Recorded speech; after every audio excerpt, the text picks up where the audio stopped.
This is Ralph.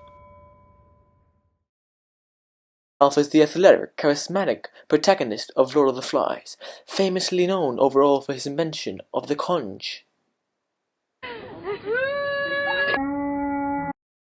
Yes, please. Please. Piggy, aka the intellectual with poor eyesight, a weight problem, and asthma.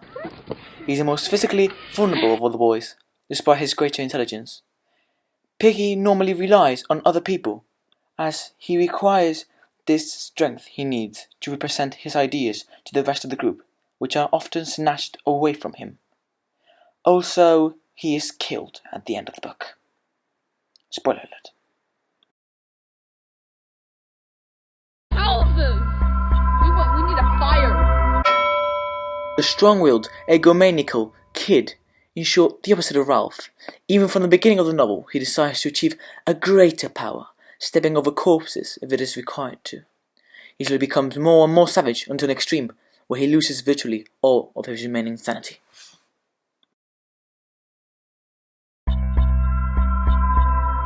Simon, the neutral one. He does not stand where Jack and Ralph stand. He stands more in the middle bit. And this will often get him into trouble. And killed by Jack. Someone do something about this kid, please! Yeah, that's something more like it. Yep. I mean, he isn't gonna get a Nobel Prize or anything. He obviously did metaphors referring to human society. And now we go back in time to analyze everything from the point of view of the author. Elected the leader of the boys at the beginning of the novel, Ralph is his primary representative of order, civilization, and productive leadership in the novel. While most of the other boys initially are concerned about playing, having fun, and avoiding work, Ralph sets about building huts and thinking of ways to maximize the chances of being rescued. For this reason, Ralph's power and influence over the other boys are secure at the beginning of the novel. Jack is the novel's primary representative of the instinct of savagery, violence, and desire for power. He is furious when he loses the elections to Ralph, and continually pushes the boundaries of his role in the group. The first time he encounters a pig, he is unable to kill it, but Jack soon becomes obsessed with hunting and devotes himself to the task, painting his face like a barbarian and giving himself over to bloodlust. By the end of the novel, Jack has learned to use the boys' fear of the beast to control their behavior, a reminder of how fear and superstition can be manipulated as instruments of power to control people's minds.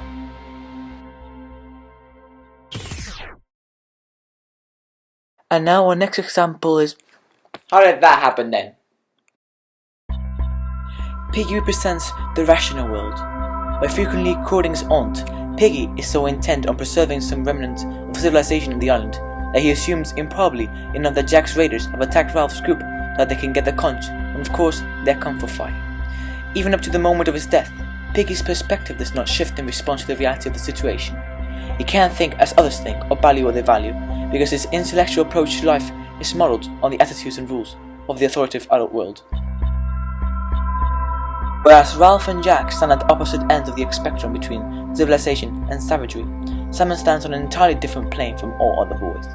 Simon embodies a kind of innate spiritual human goodness that is deeply connected with nature, and he is deeply worried and sickened when he has the meeting with Lord of the Flies, and he gets a glimpse of the corruption and evil that lays in the depths of the human mind.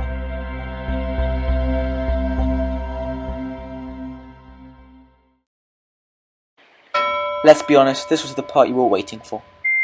Go! Go! What?